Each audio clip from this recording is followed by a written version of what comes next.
Dans le Coran, il y a énormément de parallèles et de contrastes entre les histoires de Moussa alayhi salam et de Youssouf alayhi salam. Il y a des parallèles dans leur vie et dans leur mission, et dans certains cas, on retrouve même des versets identiques ou presque dans les deux histoires. Par exemple, le ministre égyptien qui achète Youssouf alayhi salam dit à sa femme « Accorde-lui une généreuse hospitalité, il se peut qu'il nous soit utile ou que nous le prenions pour enfant. » Et dans l'histoire de Moussa alayhi salam, la femme de Pharaon dit exactement la même chose. Elle dit « Ne le tue pas, il se peut qu'il nous soit utile ou que nous le prenions pour enfant. » Mais aujourd'hui, on va s'intéresser à un autre exemple similaire. Allah dit dans l'histoire de Youssouf alayhi salam, et quand il eut atteint sa maturité, nous lui accordâmes sagesse et savoir. C'est ainsi que nous récompensons les bienfaisants. Et dans l'histoire de Moussa alayhi salam, il dit, et quand il eut atteint sa maturité et sa pleine formation, nous lui accordâmes sagesse et savoir.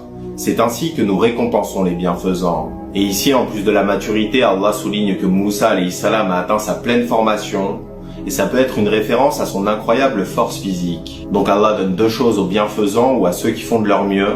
Il leur donne de la sagesse et du savoir. Et le savoir est l'ensemble des connaissances théoriques, tandis que la sagesse est la faculté à les mettre en application et à faire les bons choix. Et l'un doit nécessairement aller avec l'autre, parce que si quelqu'un a beaucoup de savoir mais qu'il ne le met pas en application, son savoir devient inutile et il sera même un argument contre lui au jour du jugement. Et dans le Coran, Allah critique les élites corrompues des enfants d'Israël qui avaient pourtant énormément de connaissances. Il dit ceux qui ont été chargés de la Torah mais qui ne l'ont pas appliquée sont pareils à l'âne qui porte des livres. Et même dans cette vie, quelqu'un peut être surdiplômé, avoir énormément de connaissances théoriques mais aucune sagesse. Par exemple, un étudiant en médecine peut boire tous les week-ends, alors qu'il connaît parfaitement les effets de l'alcool sur son corps. Et à l'inverse, pour pouvoir faire les bons choix, il faut un minimum de connaissances pour pouvoir différencier la bonne et la mauvaise décision. Mais tout ça amène une question.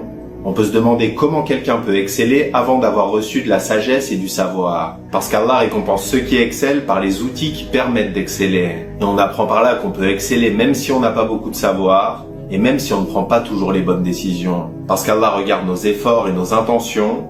Et si quelqu'un a peu de connaissances mais qu'il fait de son mieux pour remplir ses obligations et s'écarter des interdits, il peut être considéré comme quelqu'un qui excelle et qui a donc le plus haut niveau de la foi. Et en récompense de ses efforts sincères, Allah augmentera son savoir et fortifiera sa capacité à prendre les bonnes décisions.